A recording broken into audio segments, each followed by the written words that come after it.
Bismillahirrahmanirrahim. Assalamualaikum warahmatullahi wabarakatuh. Waalaikumsalam warahmatullahi wabarakatuh. Alhamdulillahi rabbil alamin. Segala puji bagi Allah, Zat yang membolak-balikan hati, yang memilih hamba-hambanya untuk tugas-tugas yang agung sesuai dengan hikmah dan rahmatnya. Salawat serta salam semoga selalu tercurah kepada baginda Nabi Muhammad SAW, sang kekasih Allah yang menerima wahyu baik dalam keadaan jaga maupun dalam keadaan mimpi.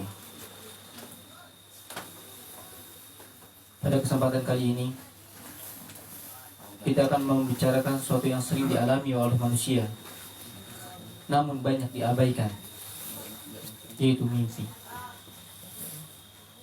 Dalam Islam, mimpi bukan sekedar bunga tidur.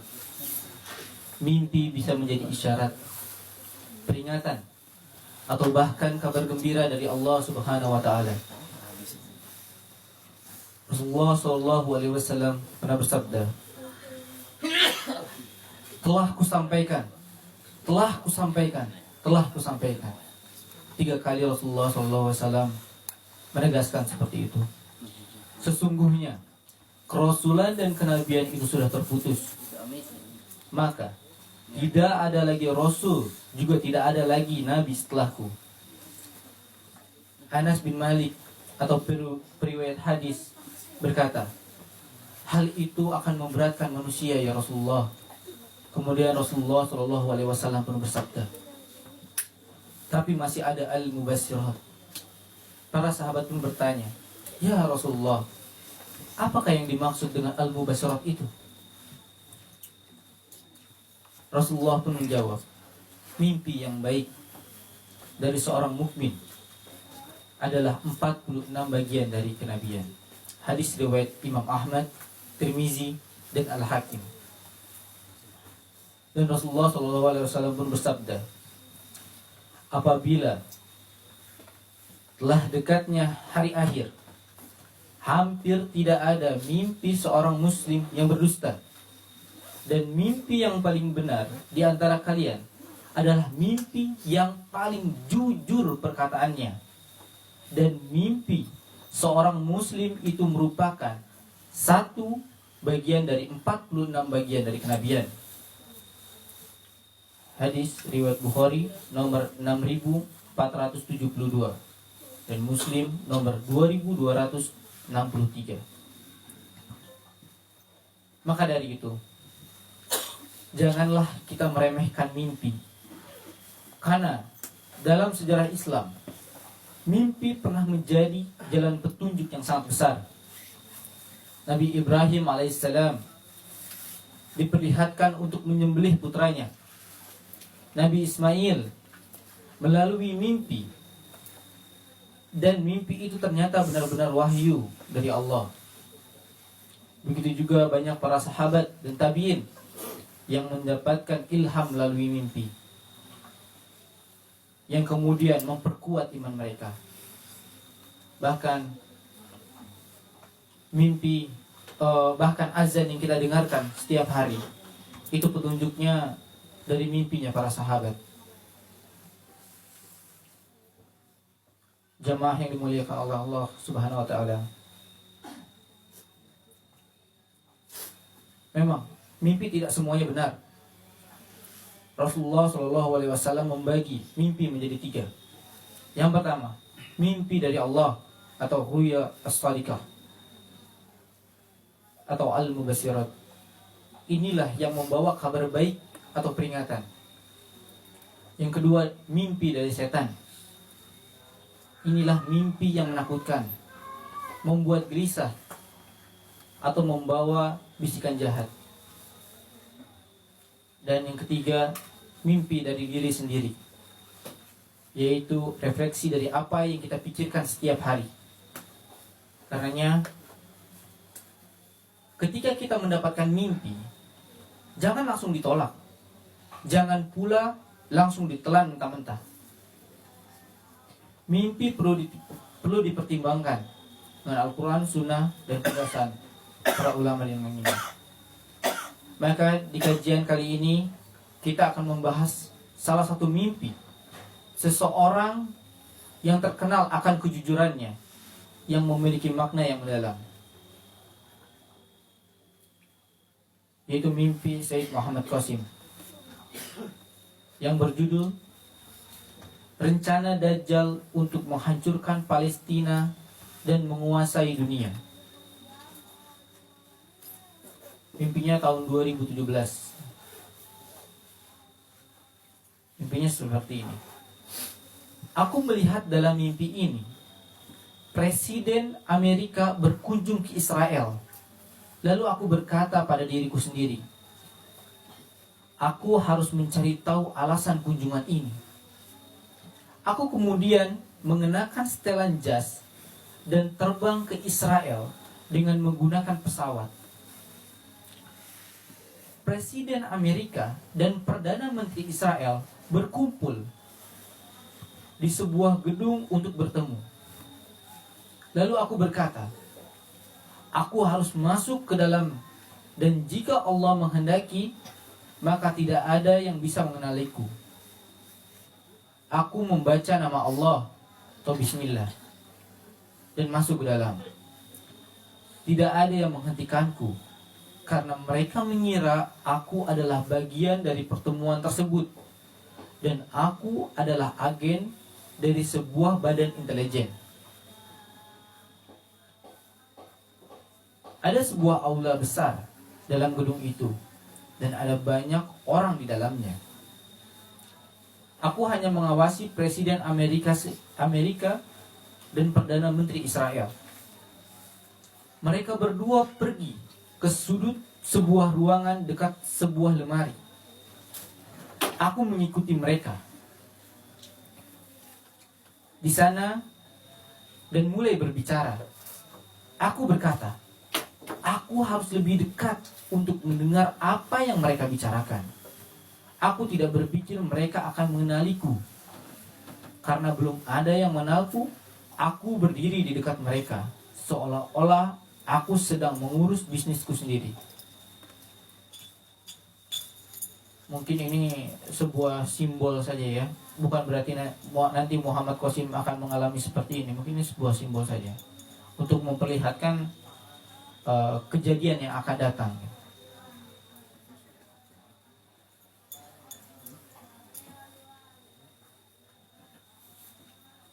Perdana Menteri Israel mengatakan kepada Presiden Amerika, aku hampir menyelesaikan kuil rahasia Dajjal, dan segera setelah itu hanya nama Palestina yang akan tersisa. Kami akan memerintah seluruh Timur Tengah. Setelah mendengar ini, Presiden Amerika menjawab, kami akan menguasai seluruh dunia, tidak hanya di Timur Tengah. Aku sangat terkejut mendengar rencana itu. Mereka telah membangun kuil Dajjal, sementara aku tidak menyadarinya. Aku keluar dari sana dalam keadaan sangat sedih dan pergi ke Palestina. Setibanya di Palestina, aku melihat tentara Israel mendobrak rumah orang Palestina, dan anak-anak melarikan diri bersama ibu-ibu mereka. Aku menjadi sangat sedih melihat anak-anak kecil itu ketika kesulitan yang menimpa mereka. Aku berkata, bagaimana mereka bisa bertahan, dan siapa yang akan membantu mereka? Kemudian aku melihat mereka semua menuju sebuah gedung yang baru saja dibicarakan oleh Presiden Amerika dan Perdana Menteri Israel, yang kuil tadi itu, di mana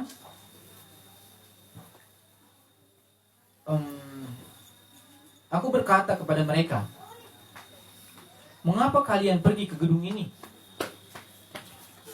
Di mana rencana pembantaian yang kalian sedang buat? Seorang wanita berkata, kemana kami akan membawa anak-anak kecil kami? kami tidak mempunyai pilihan lain. Mereka mungkin akan membunuh kami, tapi mereka mungkin akan mengasihani anak-anak kami. Aku menjadi sangat sedih mendengar ini. Aku berkata, orang Israel itu sangat menindas, dan mereka telah berbuat rencana untuk menghabisi semua orang. Aku segera naik pesawatku dan pergi mencari kuil Dajjal. Aku mungkin bisa menghancurkannya sebelum kuil itu selesai dibangun. Aku segera menemukan kuil Dajjal itu. Bangunannya berwarna coklat, dan ternyata bangunannya sudah selesai dibuat. Setelah melihat ini aku berkata, sesuatu akan terjadi. Sebaiknya aku keluar dari sini. Aku bergegas keluar, dan saat aku berbelok arah, tiba-tiba terjadi ledakan besar yang menyebabkan badai pasir dan debu yang mulai bertebangan kemana-mana.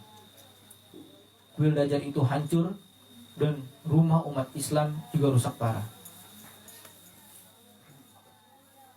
Hadirin sekalian, ternyata kuil Dajjal itu memang sudah dibuat di bawah Masjid Al-Aqsa,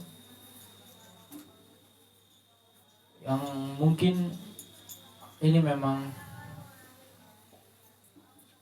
pertanda dari mimpi itu.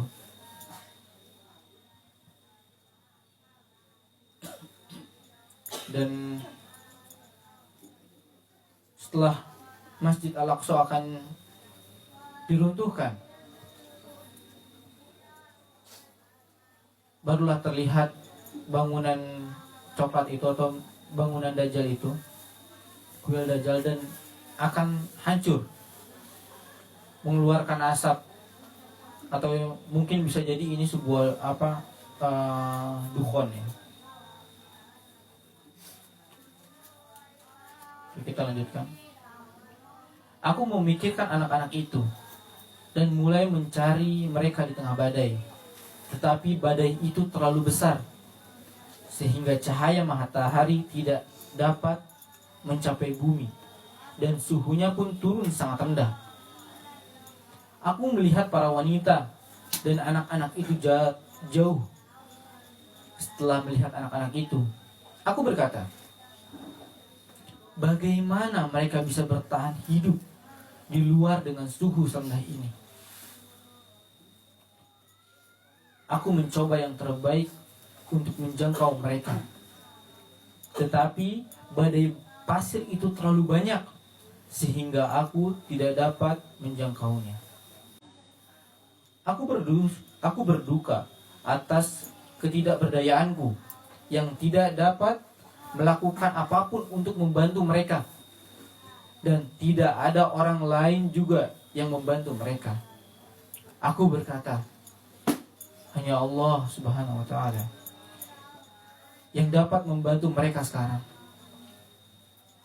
Aku melihat badai pasir menyebar dan menimbulkan kerusakan. Lalu aku berkata pada diriku sendiri, sebaiknya aku kembali. Jika mesin ini berhenti bekerja, maka aku akan terjebak di sini juga. Lalu aku pergi ke Pakistan, dan mimpi pun berakhir di sana. Ini kebanyakan sebuah simbolik ya. Kayak tadi Muhammad Qasim menemui Presiden Amerika, berkunjung di sampingnya, dan itu hanya simbolik saja kalau menurut saya. Bukan benar-benar terjadi seperti itu. Dan ini pun yang Muhammad Qasim menaiki pesawat, sepertinya sih bukan seperti itu. Itu hanya Allah mau memperlihatkan saja kejadian yang akan terjadi, seperti pertemuan Presiden Amerika dan Perdana Menteri Israel, pembangunan kuil Dajjal, dan hancurnya kuil Dajjal itu.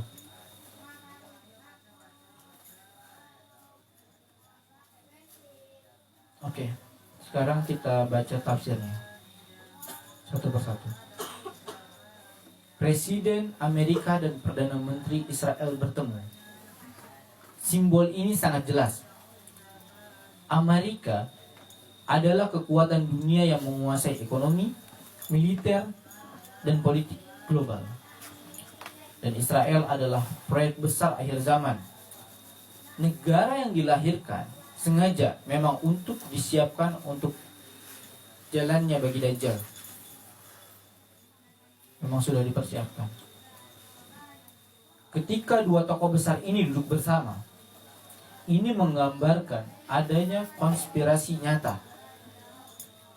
Mereka tidak hanya ingin menguasai Palestina, tapi juga mengatur seluruh dunia.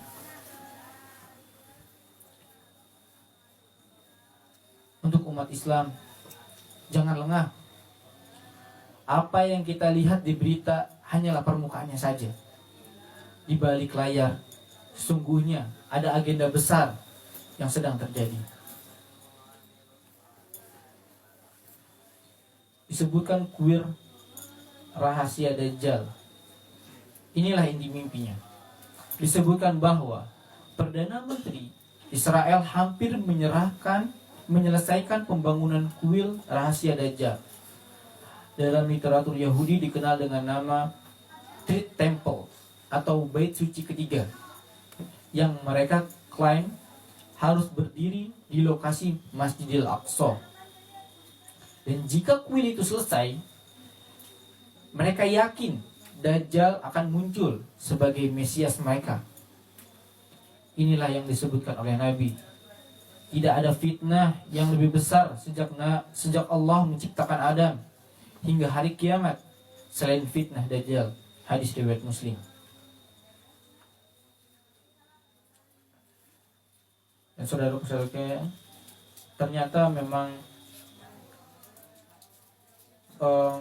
mereka sudah mempersiapkan bahwa mereka pernah ingin memotong sapi merah di Masjidil Aqsa. Dalam beritanya dilaporkan ada 1.000 warga Israel yang memaksa masuk ke komplek Masjidil Aqsa dan ingin menyembelih sapi merah. Wallahu alam, mungkin digagalkan oleh Allah atau memang sudah terjadi. Tapi pernah ada rencana seperti itu.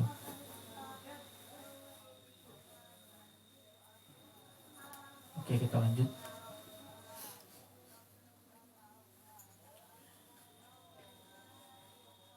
Palestina yang ditindas. Dalam mimpi itu, tentara Israel menghancurkan rumah-rumah orang Palestina. Ibu-ibu dan anak-anak lari menyelamatkan diri. Ini bukan sekedar simbol. Ini kenyataan yang sudah terjadi. Anak-anak Palestina tumbuh tanpa ayah, tanpa rumah, tanpa rasa aman. Mereka disiksa agar generasi Islam patah semangat. Tapi jangan bersedih.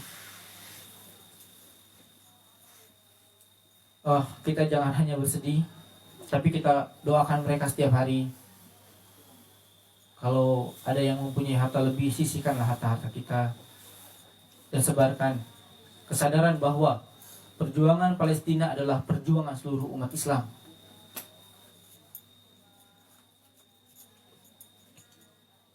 Artinya orang-orang Palestina pergi ke gedung atau kuil. Di sini isyarat makna yang mendalam. Mengapa mereka pergi ke gedung itu? Karena mereka tidak punya pilihan lain. Dan dalam mimpi itu, seorang wanita berkata, kami tidak mempunyai tempat lain. Mungkin mereka akan mengasihani anak-anak kami. Inilah politik penjajahan. Musuh memaksa umat Islam agar bergabung atau agar bergantung pada sistem yang mereka buat. Mereka menutup semua jalan sehingga umat terpaksa untuk tunduk pada sistem Dajjal ini. Oke, kita percepat saja. Kuil Dajjal hancur dengan ledakan. Di dalam mimpi, kuil itu hancur dan badai pasir besar menyebar. Ini adalah simbol bahwa Allah tidak akan pernah membiarkan rencana Dajjal sempurna. Namun, kehancuran itu membawa dampak. Rumah-rumah umat Islam ikut rusak. Badai pasir menutupi matahari. Suhu menjadi sangat dingin. Makanya itu, ini sesuai dengan hadis tentang dukhon ya. Ini sangat sesuai. Ini tafsirnya, akan ada fitnah global. Sistem ekonomi bisa hancur. Perang bisa meluas. Iklim bisa saja berubah. Bahkan yang tidak bersalah pun ikut terkena dampaknya. Anak-anak kecil dalam badai. Muhammad Qasim melihat anak-anak dan wanita dari jauh, tetapi tidak mampu menolong mereka. Ini adalah simbol ketidakberdayaan umat Islam hari ini. Kita melihat penderitaan saudara-saudara kita, tapi tangan kita seakan tidak terikat. Namun Muhammad Qasim berkata, hanya Allah yang dapat membantu mereka sekarang. Dan benar, hanya Allah lah penolong kita sekarang. Tidak ada yang bisa membantu Palestina. Pulang ke Pakistan. Di akhir mimpi, sang pemimpi kembali ke Pakistan. Tafsirnya adalah, ujian ini tidak hanya milik Palestina, tetapi akan berimbas ke seluruh dunia Islam, termasuk negeri-negeri Muslim lainnya.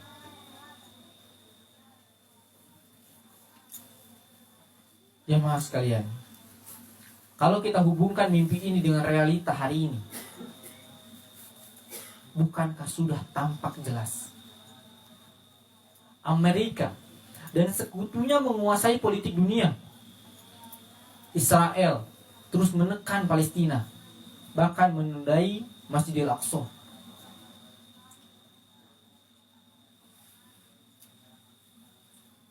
Mereka sedang merencanakan tatanan dunia baru.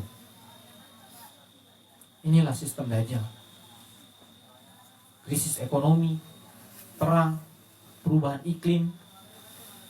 Semua ini bisa jadi bagian dari rencana besar manusia untuk takluk kepada satu pemimpin global, yaitu Dajjal.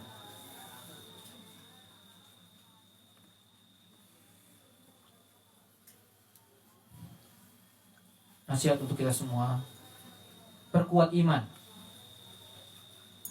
Fitnah Dajjal hanya bisa ditangkal dengan ilmu dan iman.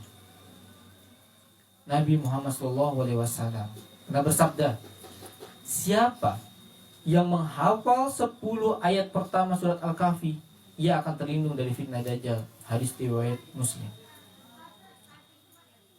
Jangan tertipu oleh dunia. Dajjal menawarkan surga, tapi sejatinya neraka.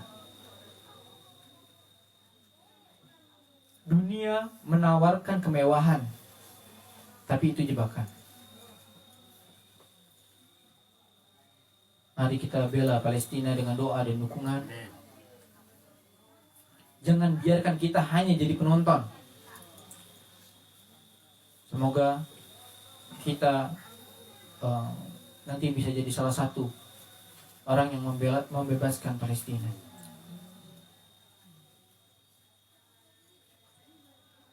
Setiap doa kita adalah senjata. Persiapkan diri untuk ujian. Badai fitnah akan datang. Jangan lemah dan jangan berputus asa.